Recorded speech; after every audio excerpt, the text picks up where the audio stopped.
when they were on Anna Street, around their studios A and B. And then for 4 years, I worked right here in Napa with Yoichi Watanabe, Martin Raymond, and Katsunari Imai in room 303. So I worked there for 4 years.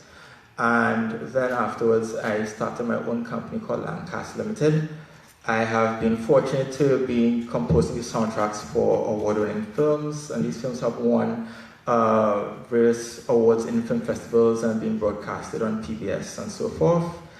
I am right now actually doing a partnership with a friend of mine, another Trinidadian who's living in LA. His name is Anthony Phils, who actually just won Lux Magazines. And Lux Magazine, by the way, is one of the premier design magazines in the world.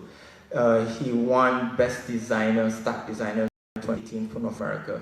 And when you look at the article, you see my name on it as well, because I've been an integral part of that process in terms of the new products that we're bringing out. In terms of theater, I'm actually very new to the world of theater. I started doing sound design for a very well-known play called Carnival Medea, a Bacchanal, which ran last year at the Little Caribbean Theatre. So I was the one who did the sound design for that, and also the soundtracks for that play as well. So before I start, I'm going to just play one very small thing from the work that I've done with Anthony Phils, and this will give a good idea of what happens in sound design.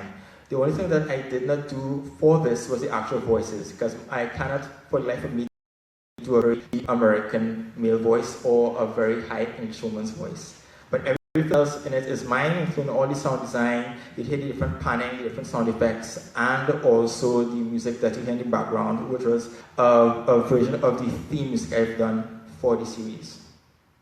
Oh, and by the way, it has slight adult language in it, just in case you didn't know. But can you put the yes.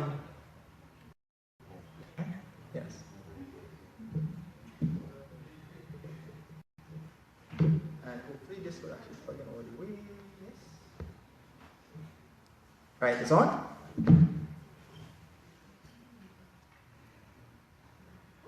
Okay, still not turn it here. I hear it here. I'm not turning it there. Yeah. We'll shove it in. Mm-hmm. Yeah. Mm-hmm. Yeah, right. This jack is not good. It's not compatible with this. Mm-hmm. Yeah.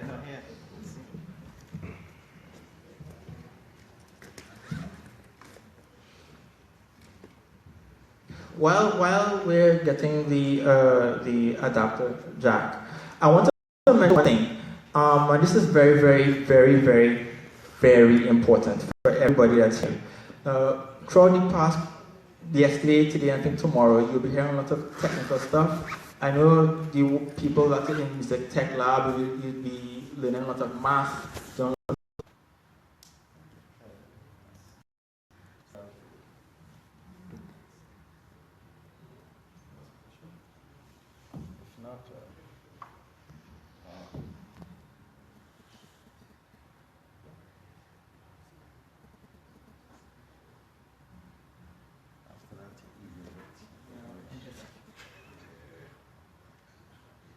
Unmute the channel, please.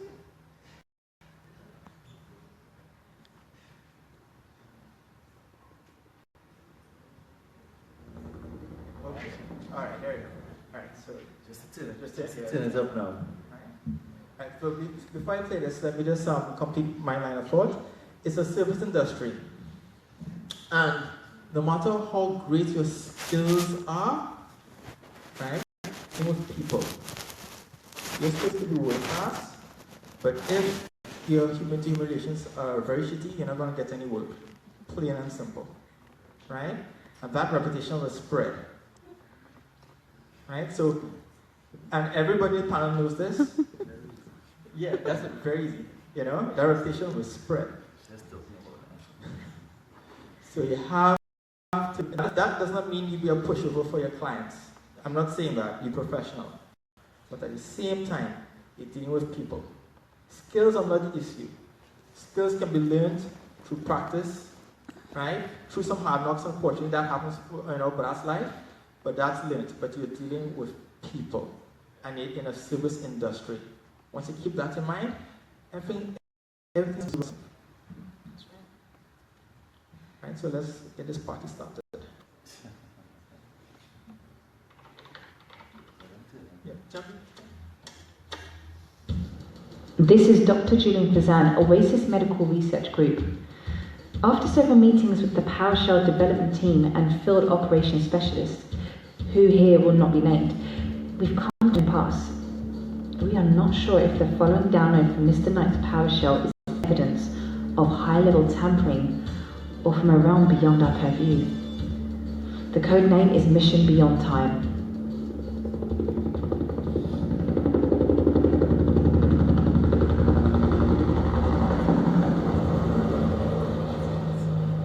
We emerged clearing. There were a few forms, huts maybe, the jaguars. Well, I didn't feel alone. The jaguars were nowhere to be seen.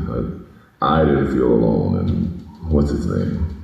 Sylvain was off on the right of me, dry heaving, his hands gripping the top of his knees and laughing with something beside me. I'd like, look.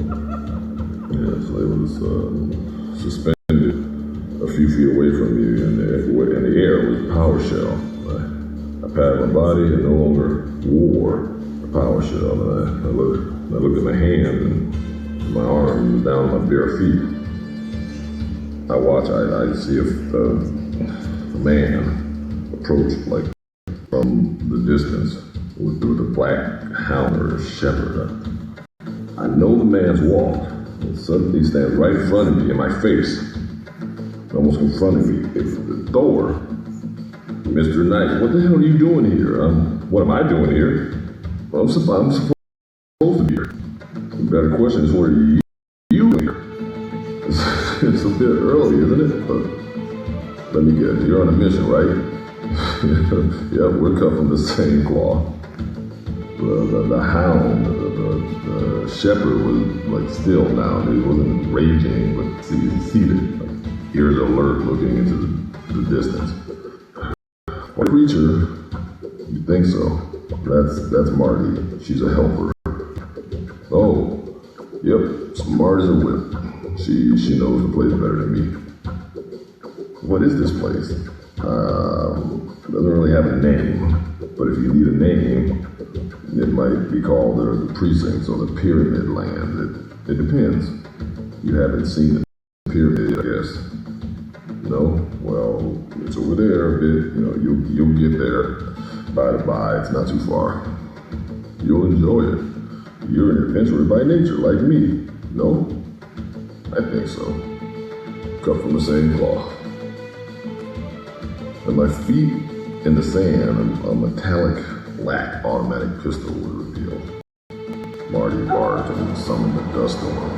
In the temple, at the time, Nero's halls follow an ancient pattern. In a hall of shadows, this is the hall of shadows. I asked one question: where is El Carnicero? I followed Marty through this dark maze and came to a place that's like blood, poorly lit. There were men's voices which seemed to rise and come up from a large space which made an echo. It sounded like Russian liquid. It drew my attention to my right, and it was flowing through what looked like blood. Marty, ears are frozen tight. I looked at that gun in my hand. I've been clutching it. Through a wide doorway, two men appeared. Huge sides of newly slaughtered meat carried on their shoulders. They had slick black smocks and red rubber boots. I looked at Marty and then continued through the doorway. All of this high-pitched sounds. I walked through this industrial building. I kept clutching the gun. And the hyper alertness kicked in, and I was long white halls and rooms and whooshing with the sound of blood.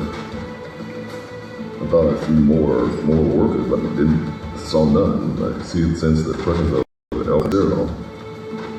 I took the safety off the gun. This place came to an end at some point, I kept walking. The further I went, the dimmer the lighting got. The further I went, the more I heard my own breath.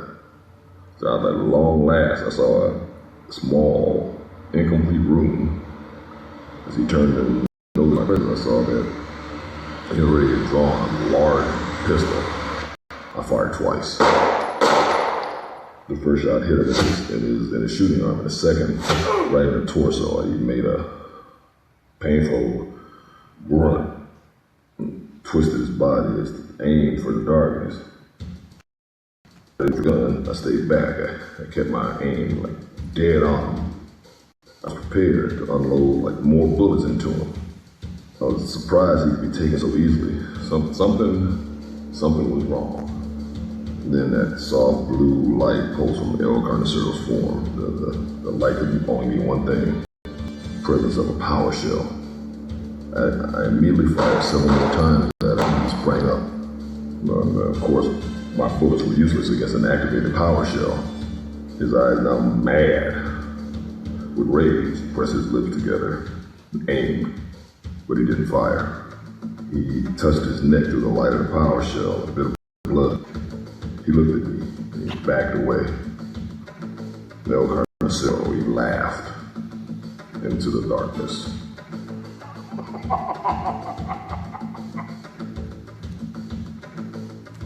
That what you hear there took about 40 tracks to do.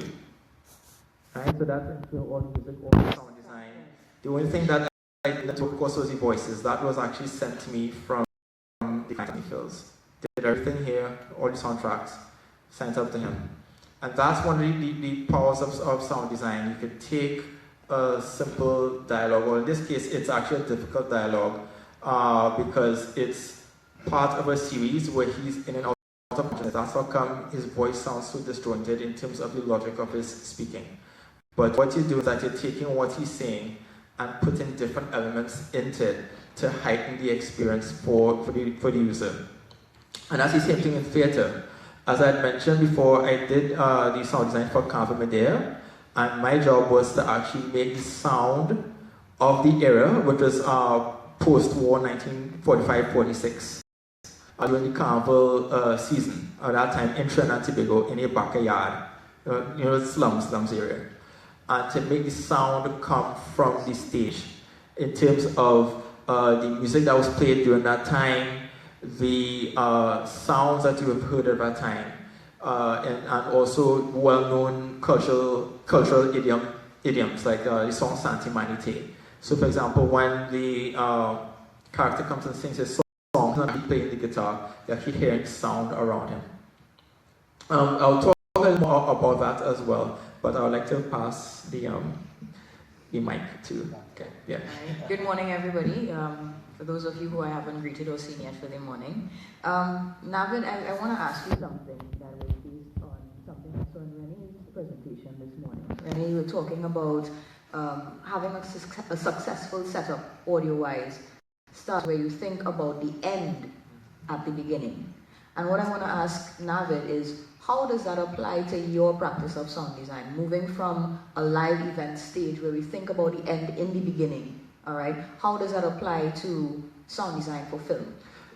In my experience, I looked at it actually a way around, because I come from basically a film background to life. First things first, as I said in the beginning, you form a very good relationship with the director, because your whole thing about sound design is not about you, it's not about your skills, it's not about how well you could create a sound design. Like if you're stabbing a person, you could actually record a knife going into a watermelon, so it sounds like flesh being stabbed. It's nothing about that. The whole thing is human to human, and you're serving the story.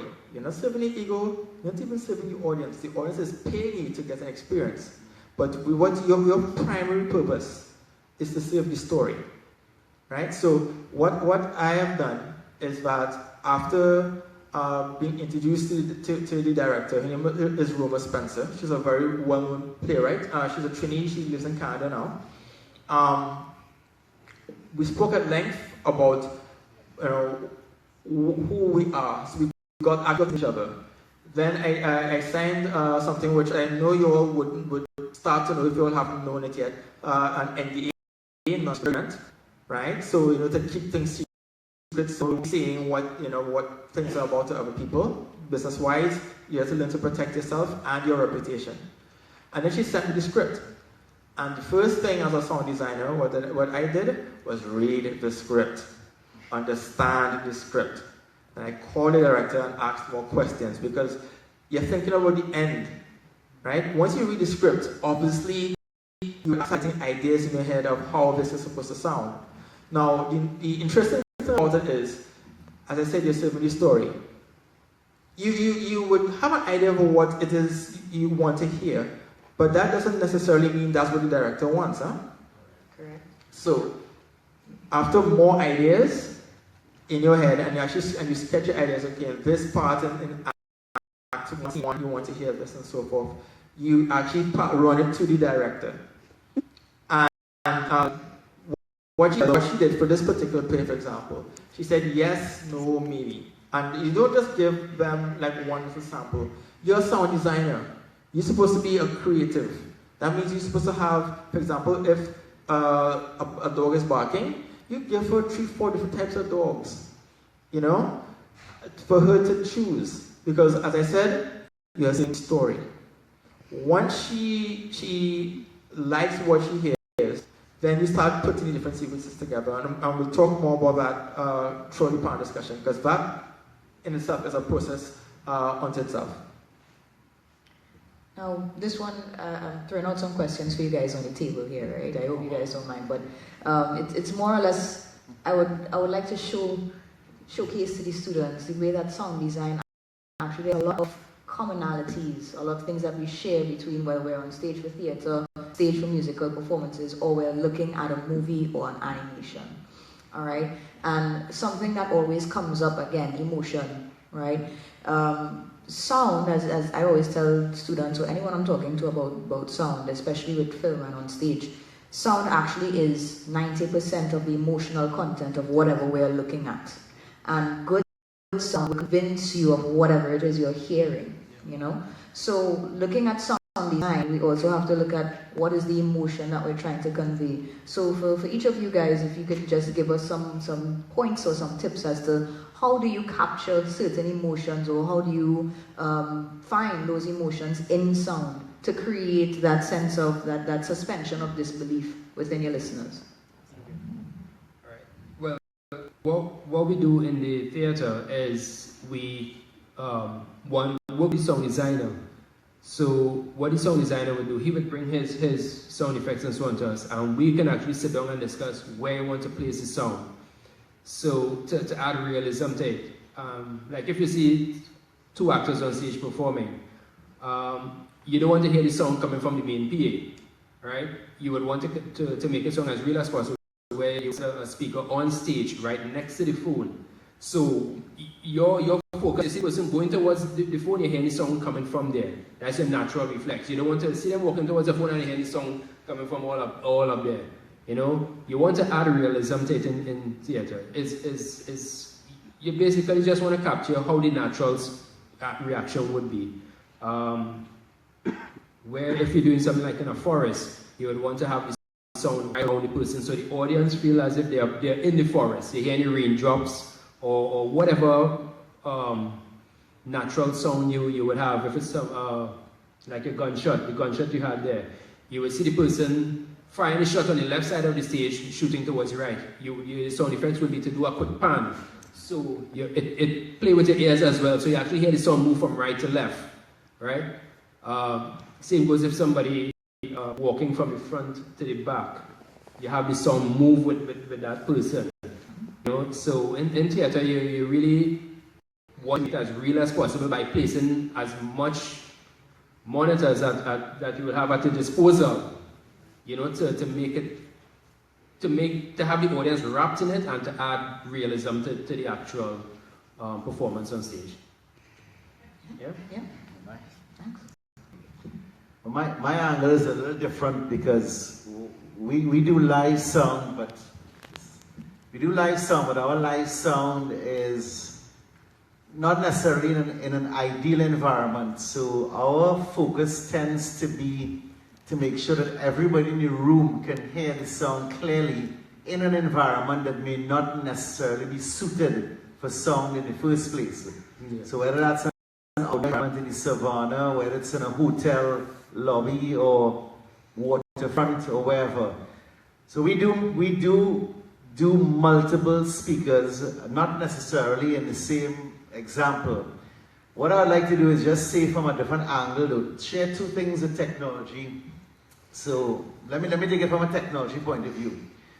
From an audiophile point of view / studio point of view, your speaker positions are critical because how sound hits your ears and the time of the sound from a stereo setup will determine that suspended animation. So your designer / recorder / producer may do a lot of work, but if what you're playing it back on is not aligned, you may not get the same impact. Second point, taking what she said, when I listen to music at home, so I'm taking off my sound company hat and putting on my audiophile hat. I go through whatever it is possible to get that pitch black. In fact, I'm right now ordering some motorized blackout curtains for the one window that is in the room. My power cord on my laptop is taped up. My network cable is taped up. Because when you want to experience sound at its fullest, sometimes you need to open your eyes. And I have my amplifiers all covered. The phone in the room is taped off. So if you really want to hear sound in its true essence, align your speakers and take your eyes out of your creation. And I don't get theater and movies, but I'm just sharing that with you. Last point I wanted to make was when it comes to tying it into the visual, he's right. If you don't understand the emotion and you don't commit your emotion to the process, which is what I was saying earlier, then you're not going to get it. Yeah. You have to commit your soul and your heart to the experience. You cannot do it from a technical point of view, from a skill point of view. It is an energy flow between humans, and if you want to make a consistency of the reaction, so just like everybody is, I haven't seen it as yet, but just like how everybody is freaking off on Black Panther right now, the fact is that whatever the nuts and bolts that have been done, they have been able to convey a consistent message for the thousands of people going to see the movie. So of course you're going to have some people who are not going to agree with whatever has been done. But to get that consistency, there must be a synergy between all the cogs in the wheel. The sound designer, the producer, everybody, the actors, the whole thing, the whole crew. They must be in sync. And as he says, it's a human synergy, not just a technical synergy. It's nice I know. I thought I was the only person that listened to music in the darkness. I'm glad to know that. I'm so glad. Yes. By the way, you should try that, by the way, huh? Seriously, it's the bomb. Trust me. I mean, we're not talking about little headphone earbuds. Yeah. No. Real. So about really good ones. 7.1. And not MP3 files as well. Anyhow. One interesting thing about sound design for live, from my experience with live actors, and the rest of the panel can attest to this in terms of live shows. You could have the same song set, but each show is different, right? And for acting, you could have the same actors with the same lines every night, but he will have a different emotion, or even if his emotion is consistent, his movements will be different, or delivery will be different, you know? So you have to be on your P's and Q's at all times. Like, sound is very unforgivable. As Have you all done live pan yet for Panorama? Oh, yeah, okay. So you know what's happening with that. Good. So it's very, very unforgiving. You drop a mic by mistake, you unmute something or have a channel muted at the wrong time, and it's disaster. There's no way to go back from that. So it's the same thing with sound design, and it's very important, as was mentioned before, that a sound designer works on very good terms with the engineer, especially, and also with the depending on the play, the program director. From my experience with Carnival Medea, I didn't do anything with lighting or anything like that. It has a program which you all should be familiar with called QLab, right? I think QLab 4 is up, but I think the Capital uses QLab 3, if I remember correctly. It's a program that basically lines up all your cues. That's a very basic idea behind the program. So you can queue up all your lighting, all your sound, and everything like that through that program. But what I did basically was just run the sound design cues and actually have a headpiece listening to my program director who told me when to put that cue on, when to take it off, right? Because as I said, we are saving the story. So if the person on the stage does something slightly different, I'm waiting for my program director to tell me what to do, right? Even though I know, I literally had the script in my hand with a little flashlight to make sure everything is running, right? And I have all the cues, everything lined up, and everything is proper, right? But I'm not saying just because the actor said this, I want to do that one time. It doesn't work that way, right? You're basically giving a whole immersive package to the audience. They're paying good money to be entertained and to be taken from whatever stresses they had to be immersed in this for 2 hours in the production, right? And as a sound designer, and everybody within it, from the costume designer to everybody, what we're doing, we are taking a story and immersing the audience into it. And in terms of sound design, I don't know if you're familiar with a word called diegetic. You're familiar with that word? Okay, diegetic basically means that, like, I'll give an example. You're watching a film, and you hear a car pass, and you hear the sound for that car. The car is going from left to right, you hear the sound going from left to right. Basically, it's giving you the illusion that the sound is coming from that sound source. So that is what I am doing with the production, for example. On the stage setup for Carnival Medea, you were not seeing the speakers. You won't see the monitors. It was basically a house that was built, and the speakers were actually behind it on stage left and stage right, because the whole design was basically a backyard scene from post-war 1945. So obviously, if you see speakers there, monitors there, it's going to look very out of place, right? So you literally have to put it in a way that one is out of sight, 2, it has a proper height, right? 3, that it's on the proper frequency so everything can be heard, right? And 4, to be placed in such a way that it won't have that lag time between left and right in terms of the sound source coming out. So basically, sorry, just wrapping, giving a summary. Basically, what we get in here is that sound design is not just what we hear, but where it is located, how we hear it. The difference in time, the movement of sound across your stage or across your venue. So sound design is actually a lot more complicated than we might just think of it being as watching. Sure. Let me just add 2 more technical sides of it. From a home theatre standpoint / cinema standpoint.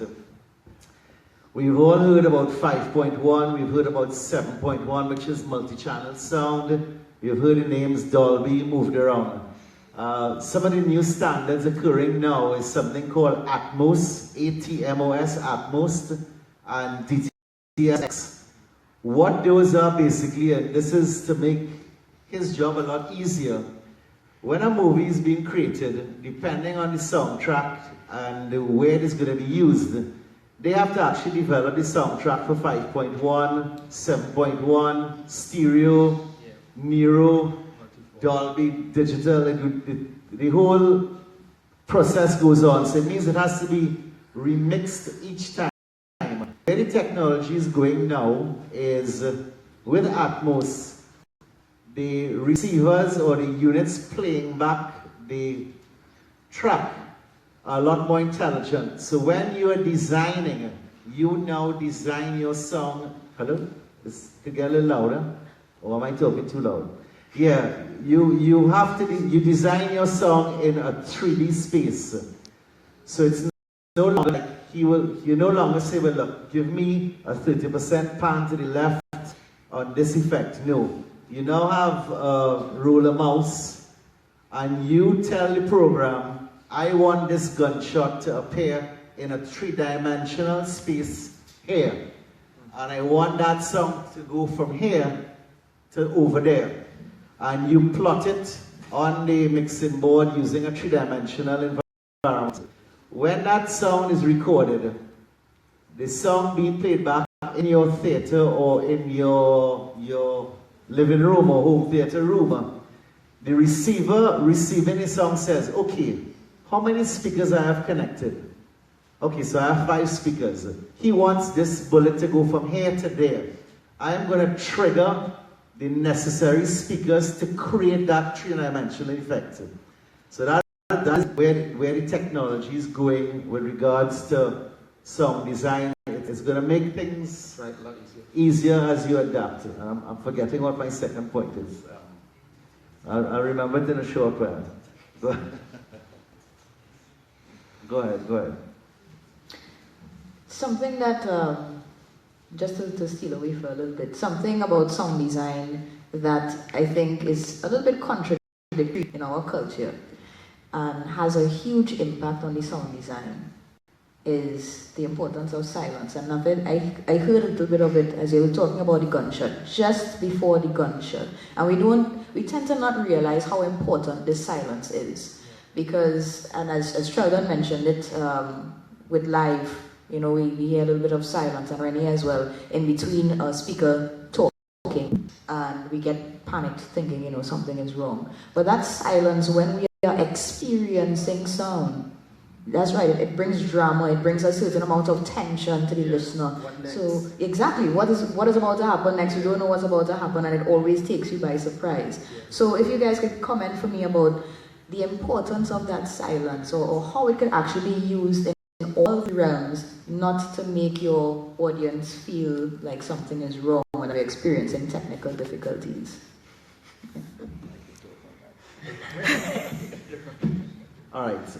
Well, I just remembered what I forgot, and that was that in the technical world, including live sound, not just from a studio point of view, but the use of plugins and different effects, not just the actual effect, meaning the gunshot or the knocking of the table to create an effect, but the electronic manipulation of the particular sound to get it closer to what you're looking for. So one of the most popular type of plugins is Wave, W-A-V-E-S. If you are getting into that world of sound, you will have to learn plugins.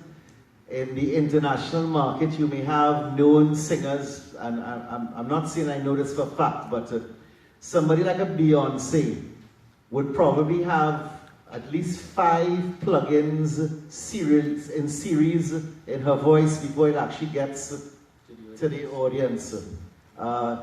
Enrique Iglesias, the list goes on, Elton John, and they're actually engineers and sound people who have gained their reputation on being able to take plugins and to modify the sound to get it closer to what somebody wants. In terms of the silence, for those who were not here earlier, I was saying that we in the West Indies and in Trinidad as well, we tend to speak very fast, and we try to not have silence when we're speaking. But in my years of doing corporate events where international motivational speakers So I'm not necessarily saying actors and actresses, but motivational speakers come to address an audience. They are experts at using silence, at slowing down their speech, at giving you pauses in the right time to create an emotion in the room. And I'll always remember one of our Caribbean brothers who was passed is Miles Monroe. And Miles Monroe was, I'm getting goosebumps just thinking about him. He was an expert at that. So for all would-be actors, actresses, poets, and everything, silence is golden. Thank you. On a slight side note, anybody here, they're musicians as well, right? There are musicians in the crowd? Okay. So you do know about silence. What the mixing notes is just as important as the notes themselves, right? Okay, I just want to make sure, because okay, short background myself. I know I don't look like it, but I was in a death metal band for about 12 years. Yeah, broken mirrors, you know?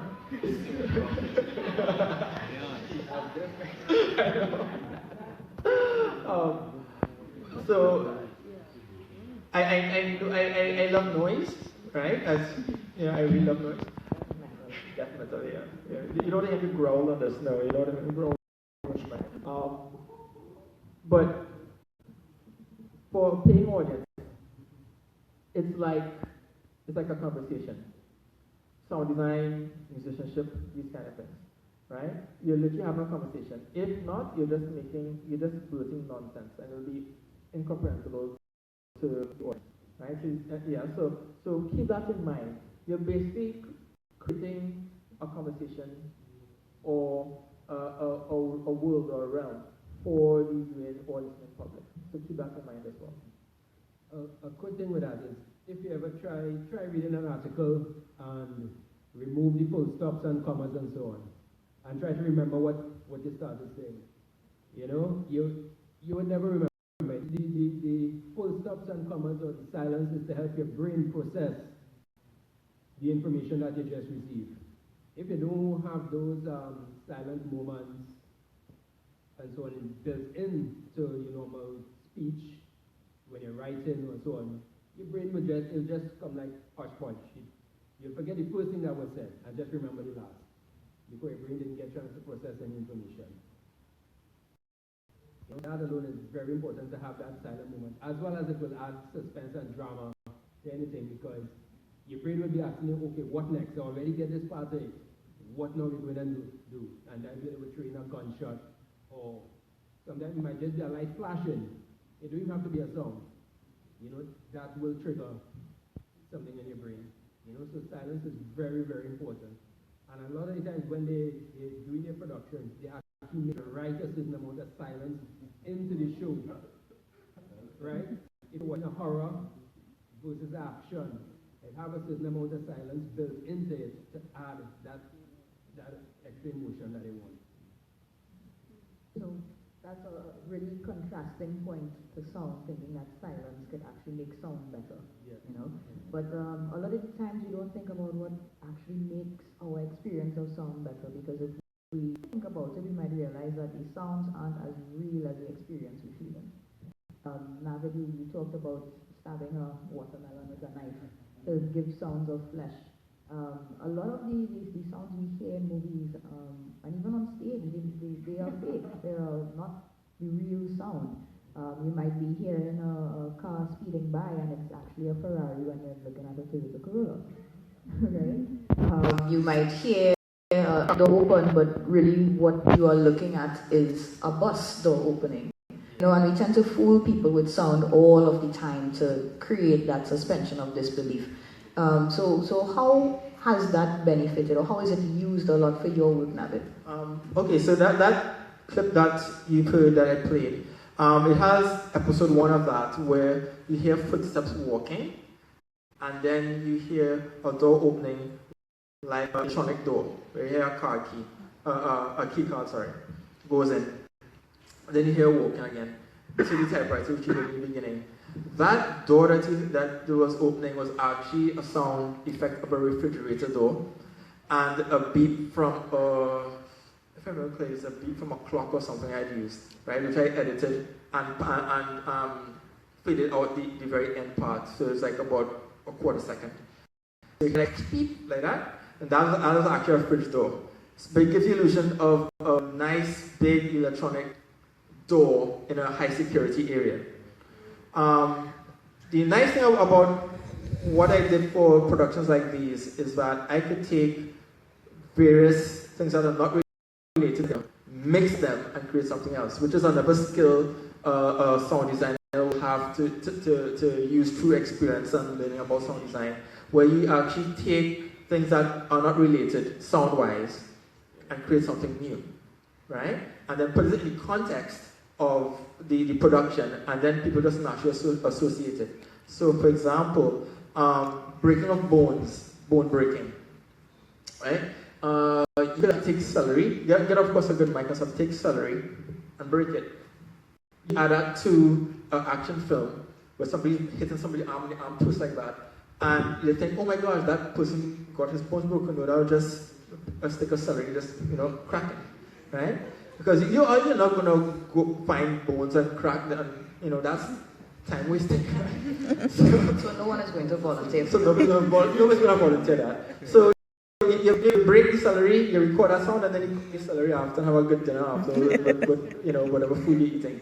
But my point is that and that's another thing, by the way, for those who are interested in Foley, right?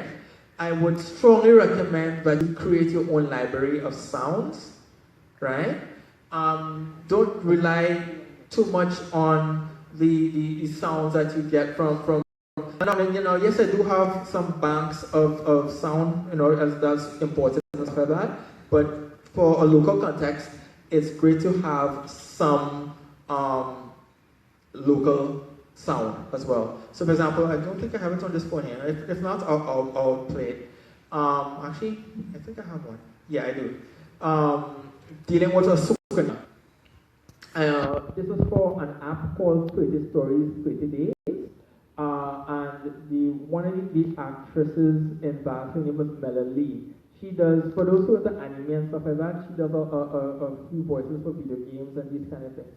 And her voice was sent to me for the app, and she was reading a story about an experience of being Trinidadian that lived in the States and came back to Trinidad and to experience a souvenir.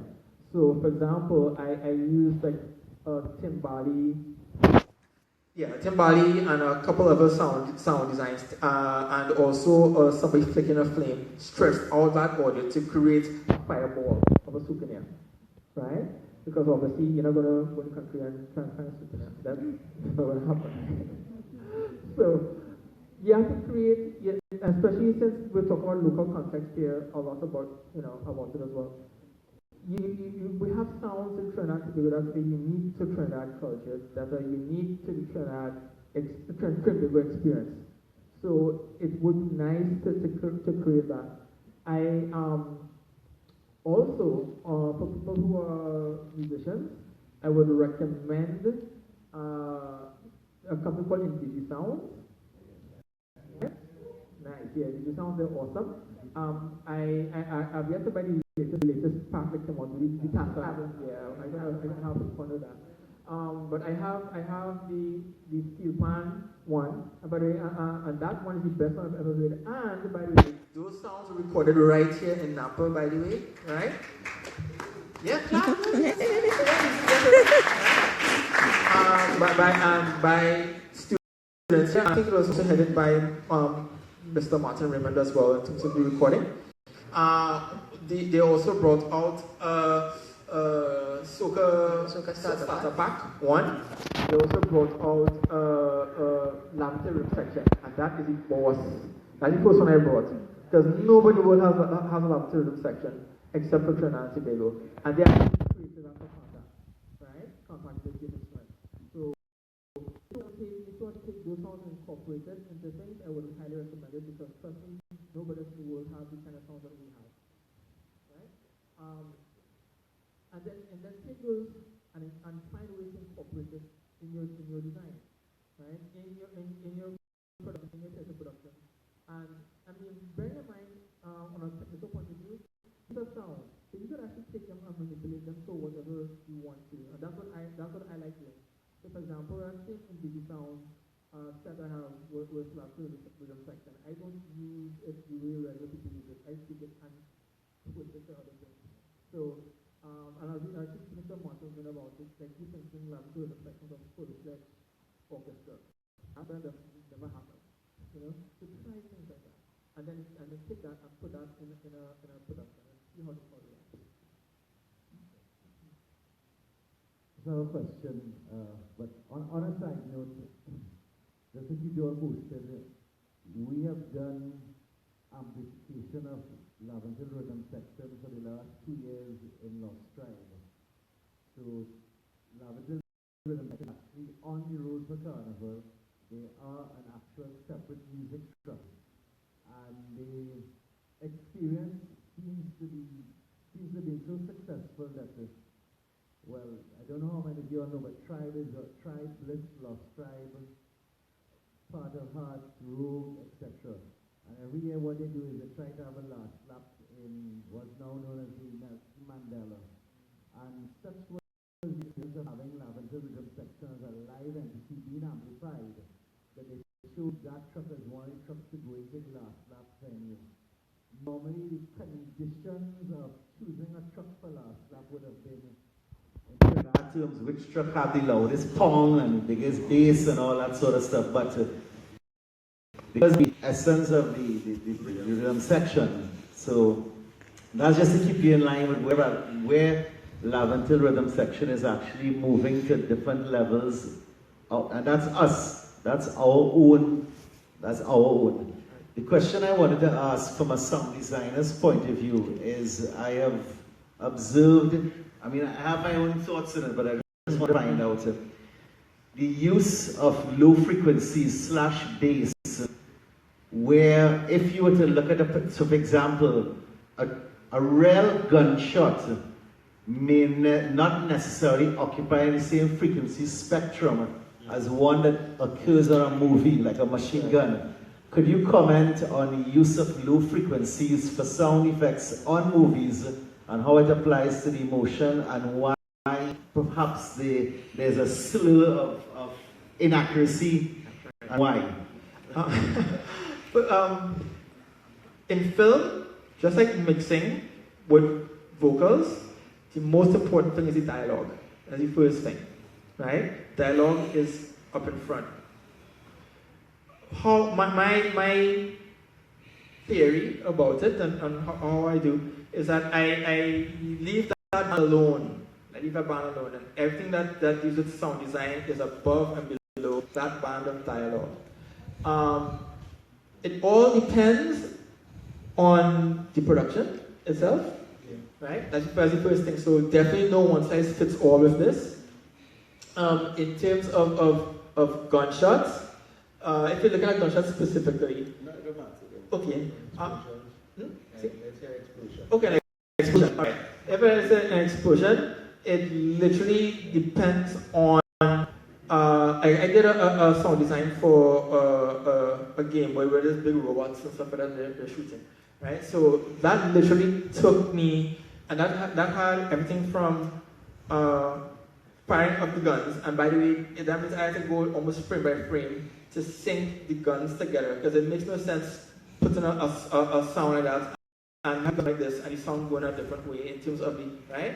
So you have one gun going left, you have one gun going right, they're hitting and they're pausing while one gun is shooting and doing again. Plus explosions, plus radio, radio chatter, right? Mm-hmm.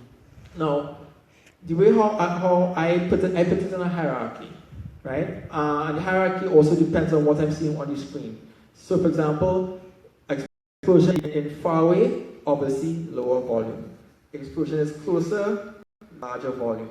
So the way how I operate it, at least for visuals, I am dictated by what I see on the screen. You know, but in terms of the vocals, if I have dialogue on top of it, that takes priority. And then everything else is definitely underneath it. But so just going on with the explosion, frequencies. In most, going straight back to the DTS system, that's what that is developing now. If you go to those theme parks, let's say you go Universal or Disney, they have some of those movies designed just for that space. So you see how that guy rocking the chair right there? It will have an explosion on the chair. You sit down on the chair and the chair just start to rock like that. You know? And again, it's adding realism to that moment. Because in reality, if a drum, an explosion happens next to you, you expect to have some kind of movement happening around you. Right? They do that. Sometimes they would do it and they would just see the chairs and then give you a serious rock. You know? Well, you know we have that in Trinidad, right? Mm-hmm. We do? Yeah. 4DX is a new stuff. 4DX is Trin City and in South. Quite well put together. I was pleasantly surprised because it's actually an entire cinema set with 4DX, which is lights, wind, you could get wet as well, and all chairs moving. Yeah. Just to tap back in, the reason why I was asking that question is my background started as a DJ. So even today with something like an awards function, as simple as it may sound to younger people, when a person is receiving an award of an achievement for some reason, whether it's an insurance company, long service award, etc., it is very emotional for them. Yes, you may have won 40 times, but at the end of the day, when your name is announced and the audience starts to clap, it does affect you emotionally, unless you're really not into people. So as a /DJ production in those environments, if I am physically playing the music, because sometimes I have to deal with a lot of things as the owner of the company, so I may actually have somebody playing music for me. But if I am doing it, it's very important how I impact on the audience with that music from a volume point of view and from a bass point of view. So sometimes what I do is, earlier in the night of a new awards function, I will not have plenty bass playing. But when you see we get down to the last 3 or 4 awards, you know, sometimes my guys on the table are looking at me because I crank it up a little bit and I definitely turn the bass up. Because what I've noticed is that depending on how you use lower frequencies, it affects the emotional side of the listener. So just now, which is kind of in contravention to an audiophile world.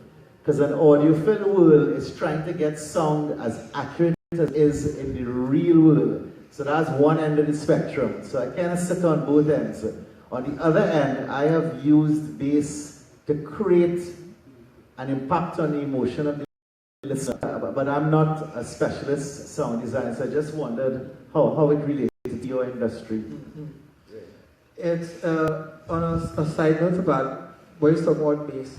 In my experience of sound design, it all depends on basically the effect as well, right? Yeah, because in a sense, I'm trying to create a sense of realism, you know, especially in films.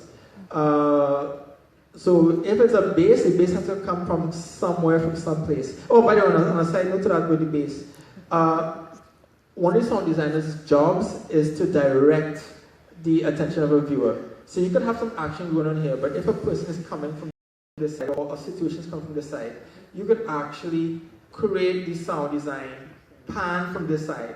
So the person will actually interestingly know where something is coming, and then the effect, the person or thing or vehicle comes from that side. So you're actually a sound designer. You're also in charge of directing the viewer or the listener to what you want them to pay attention to, and that also goes with bass or height. For one trick they do for bass is have motors. So you may think you're hearing the bass. So like every time you hear, let's say 100 hertz frequency, your chair vibrate.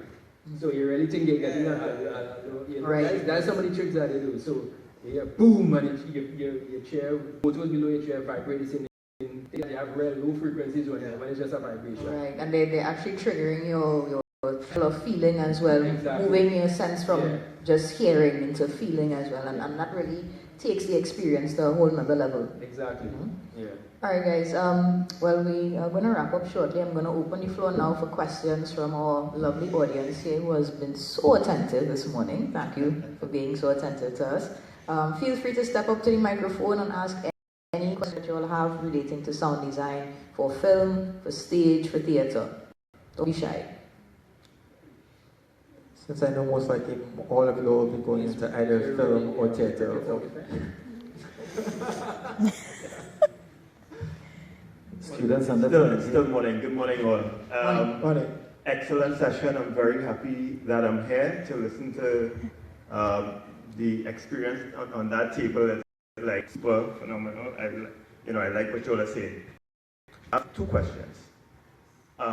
One, Rennie, it's related to something that you did in your presentation in terms of where is the sound going?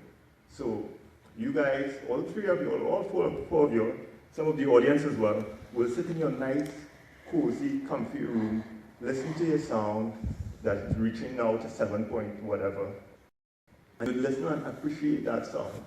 The question is, how do you get your audience, whether it's in the theater or in the film, to get that sound? One of the limitations in theater is that you only have X amount of time to set up, to schedule. How do you schedule for going into a theater space and using the time wisely? How do you tell these students, this is how you do it? Yeah, that's one. Secondly, where are we going? Where are we going with the sound in terms of, we appreciate the dynamics of the Trinidad culture in terms of what we get at Carnival.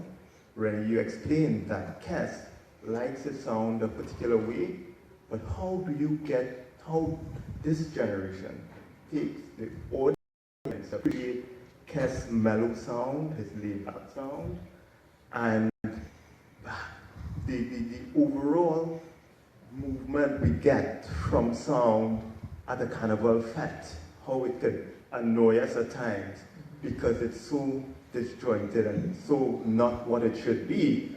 How do we guide these students towards that ideal sound? Open to the panel. Thank you. I'll start with the second question. And I'll start that with a bias. I am not a fan of the modern soca sound, meaning modern meaning for the past 20 years. I love old school soca, right? Where, especially if it's big bands, like Kalyan, Blue Ventures, these kind of bands, where the mix was different. You know, so the brass wasn't in your face. The brass was there, right? But the brass wasn't in your face. And as I said, the mixing was different. And everybody here on this panel, and some of the older heads would know what I'm talking about, right? So when you play it on a big sound system, it's loud, but it's clean. Yeah. You know? So I would recommend for young students to listen to the old school stuff. Old school meaning for you all, meaning like from 1985, 86 to like 1992. You know, listen to some David Rudder stuff too. You know, listen to that stuff, right? And you hear a clarity which I personally don't hear for modern soca, right? So, and when you compare it and put in a big system, you literally hear a difference. So I am more biased to hear something very clean and very loud. You can have very loud but very clean. So you can actually hear everything properly. Yeah. I agree with you when it comes to the song quality here. The modern song quality. What we focus on now is more storage space than quality. See how if we could fit 100 songs onto, or a million songs onto our little 1 gig memory stick. And by doing that, we lose a lot of information from that. And a simple thing that I see floating around a couple of times is if you take a picture, a high quality, a high res picture, and you just compress it right down from, let's say the picture is 100 megabytes, and you compress it right down to 10 megabytes. You see it start to pixelize and all that kind of craziness happening. It's the same thing with sound, right? If you're really serious about getting into music, start by training your ears, right? Invest in some good quality music. Listen to, let me use YouTube. YouTube for an example. They focus a lot on their music quality, right? When they sit down, for one track alone, it might take almost a year to do. So the music we're seeing now, or listening to now, started productions might be since 2016. Right? They take a lot of time to mix their music, so and they pay a lot of attention to detail, frequencies, how everything is mixed properly, right? And the thing about mixing is not just putting a bunch of different songs together, it's actually listening to the frequencies and blending all of them together, and training your ears to pick up on those things is very important. Listening to MP3, you limit yourself, and you can start to hear it. And a lot of the mixes for 2017 and 2018 are mixed like MP3s. They have, you're hearing bass, voice. The middle is a void, you know? And when you start to train your ears like that, it's crazy. All right? So I'll tell you what, invest in some high quality music. Spend a little $200 and buy an original CD rather than go and download it online. You know? It makes a big difference to your ears. Yeah. But again, I cover all spectrums because it's live sound, it's DJ, it's audiophile, stereophile, theater. I am in it all sound, all. If I had to advise a young person, you do have to go back in history and yes, traditional calypso, but I will argue, I tune into, the excellent recordings. You have Andre Bocelli, you have Celine Dion, some of her work, you have people from the 80s, some music like, in terms of recordings, Pink Floyd, another one, Bites in Dust, right? I know there are three, but the one with the helicopter, the starter. When you listen to that, then it's a stereo image and you understand how they control the sound stage. There are tons of music that they call them like audiophile files for voice. They call them voices. So there are lots of people who sing in live environments that are recorded. In fact, on my presentation, I had a chance to show it. There's a gentleman playing a cello, a young guy, 17 years old, who just won Artist of the Year, 2016 in BBC Artist of the Year. And he plays a cello, and he does a version of Hallelujah, and he does a version of one of Bob Marley's songs. And I actually had it in my presentation, but ran out of time. And when you can sit down and listen to this young man's, in fact, the head judge said that he just drew them in with his sound. So so from one angle, quality of sound is critical. As somebody in the industry, you have to learn what is quality sound. And that is from the quality of the file, the quality of the artist and their recording, and quality of reproduction. So I actually, when I was in the computers now, and somebody called Wayne Butcher, I kind of met with him recently, and Wayne has been trying to push the whole audiophile society. So I met with him, actually it was last week Saturday, and I kind of told Wayne that you need to take this to the next level, right? We have somebody who is a madman at buying records and in search of vinyl. So there are little pockets of people working in the background, and I'm going to try to see how I can start bringing some of these together. If you do see a situation where there's been advertised a listening experience where you could come somewhere and listen to music, take the benefit. Although my core world is live sound and lighting and stuff, but the irony of it is most of the conferences I've gone to are to do with audiophile and to do with stereophile, which is kind of more my hobby than my livelihood. In terms of the creation of music, so let me take off those hats and put on the DJ hat now. So I listen to old music, but I also listen to new music. So I'm not one of those who says, you know, retro. In fact, very often people call me to DJ at back in time parties and I turn it down because I into everything. I into EDM, I into new music.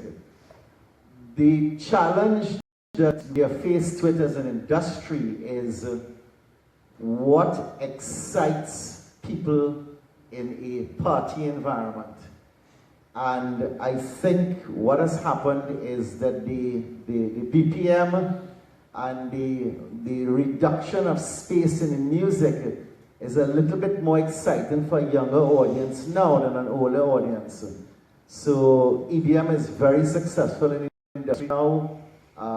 Using a lot of filler in the music is very exciting. A lot of young people have been, inverted commas, corrupted by the fact that radio stations compress a lot of their music. Yeah. Pop music is very compressed, and they determine that if you stay within a certain decibel level, that will excite the audience. All I can tell you from someone who's experienced it all, a mixture of everything works.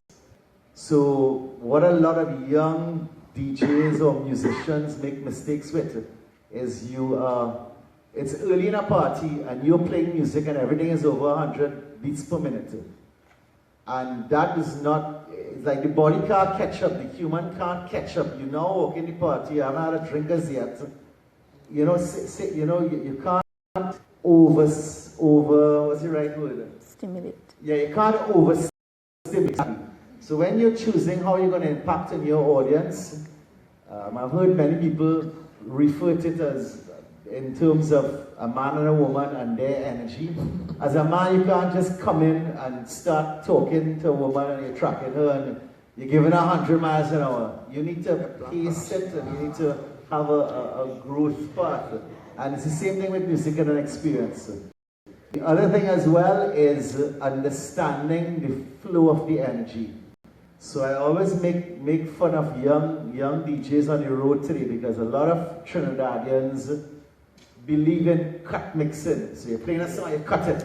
And that's all fine, but my advice sometimes, and I know you'll laugh at me, but if I have gotten a chance to start dancing with a female on the road who does not know me, or who, as we say in today's world, has given me permission to whine, the last thing I want is that the rhythm of the music is going to change because she's going to automatically move for me. All right? So I think, so the point is, you have to understand consistency of rhythm when you are trying to energize. And although as a young person, the beats per minute may reach as fast as 130 when you're in a frenzy, understand that that speed and that type of music is not always suitable. So it depends on the environment you're going to be introducing that music to. Yeah. From a financial point of view,